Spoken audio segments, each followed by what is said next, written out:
आखिर क्यों इंडिया का टेम्परेचर हर साल बढ़ता जा रहा है? India has been hit by heat wave early this year, and India's Met Department says the coming summer could be extreme. Now, for decades, experts have warned that climate change would make heat waves more frequent and more intense. Let's go now to India. It is in the grip of an extreme heat wave with temperatures in the capital Delhi topping 40 degrees Celsius. क्या आपने कभी सोचा है कि आजकल की गर्मी पहले से कितनी ज़्यादा हो गई है?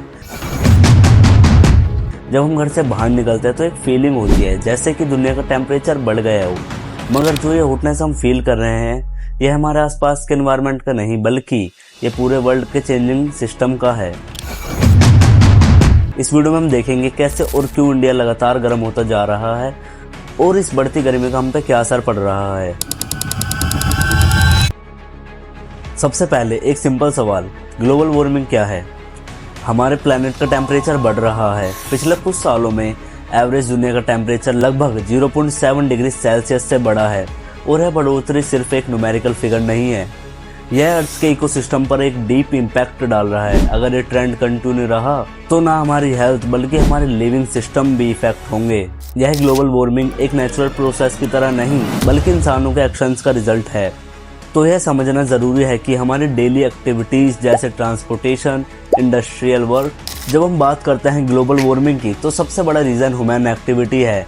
जब हम कार चलाते हैं, इंडस्ट्री चालू करते हैं या फिर फॉरेस्ट को काटते हैं तो ग्रीन हाउस गैसेज जैसे CO2 एंड मीथेन हवा में रिलीज होती है और यह हवा में जाकर हीट को ट्रैप करती है जिससे बाद में टेम्परेचर इंक्रीज होता है। इसी वजह से हमारी डेली लाइफ में हीटिंग और कूलिंग सिस्टम का हम यूज़ करते हैं, उनका भी डायरेक्ट कनेक्शन है एनवायरनमेंट से। और इसी प्रोसेस के चक्कर में जब हम हीट को ज़्यादा ट्रैप करते हैं तो ये rise in temperature and extreme weather को बढ़ावा देते हैं। अगर हम इंडिया की बात करें तो यहाँ पर राइजिंग टेम्परेचर का इफेक्ट काफ़ी ज़्यादा प्रोमिनेंट है। हर साल स्पेशली मार्च से जून तक हीट वेव्स की इंटेंसिटी बढ़ रही है। जैसे कि 2025 में दिल्ली और राजस्थान जैसे स्टेट्स का टेम्परेचर 45 डिग्री सेल्सियस के आसपास था और ये ट्रेंड अब हर साल ज़्यादा होने लग गया है। इस टेम्परेचर बढ़ने के साथ साथ हमारे एनवायरनमेंट में कुछ और चेंजेस भी आ रहे हैं। यह हीट वेव्स बस टेम्परेचर को बढ़ाते नहीं बल्कि हेल्थ रिस्क, एग्रीकल्चर और वाटर रिसोर्सेज को भी अफेक्ट करते हैं। इससे यह क्लियर होता है कि राइजिंग हीट सिर्फ एक शॉर्ट टर्म प्रॉब्लम नहीं है। जब हम बात करते हैं अर्बन एरियाज की तो यह हीट को और ज़्यादा एम्पलीफाई करते हैं। अर्बन हीट आइलैंड एक फिनोमेना है जिसके अंदर सिटीज़ का टेम्परेचर काफ़ी ज़्यादा होता है compare to surrounding rural areas. Cities जैसे दिल्ली, मुंबई एंड कोलकाता में ये अर्बनाइजेशन का इफेक्ट काफ़ी ज़्यादा देखने को मिलता है। कंक्रीट रोड्स और बिल्डिंग हीट को ट्रैप करते हैं और हमारे एनवायरनमेंट को कूलिंग इफेक्ट देने वाले एलिमेंट्स जैसे कि ट्रीज उनकी कमी हो जाती है। इसलिए जब हम बात करते हैं सोल्यूशंस की, हमें यह समझना होगा कि अर्बन प्लानिंग और ग्रीन स्पेसेस को किस तरीके से इंटीग्रेट करना है जिससे हम अपने सिटीज को कूल कर सकें। अगर हम बात करें ट्रीज की तो डिफोरेस्टेशन काफी बढ़ चुका है। यह फॉरेस्ट्स हमारे प्लेनेट के क्लाइमेट चेंज का एक इम्पोर्टेंट पार्ट है, लेकिन जब हम उनको मारते हैं तो हम उनकी नेचुरल कूलिंग प्रॉपर्टीज को खो रहे हैं। ट्रीज जो डायरेक्टली एक्सेस हीट और CO2 को ऑब्जॉर्व करते हैं वो अब इन्वायरमेंट में ही नहीं है। यह डिफोरेस्टेशन का इफेक्ट सिर्फ हमारे लोकल टेम्परेचर पे नहीं बल्कि रेनफॉल और एग्रीकल्चर प्रोडक्टिव पर भी पड़ रहा है। इसका मतलब यह है कि राइजिंग टेम्परेचर एक बहुत ही ज़्यादा कॉम्प्लेक्स इशू है जिसका सोल्यूशन सिर्फ लोकल एफर्ट से नहीं बल्कि ग्लोबल पर्सपेक्टिव से भी देखना होगा। जब हम बात करते हैं पोल्यूशन की तो यह भी एक राइजिंग टेम्परेचर का बहुत बड़ा रीज़न है।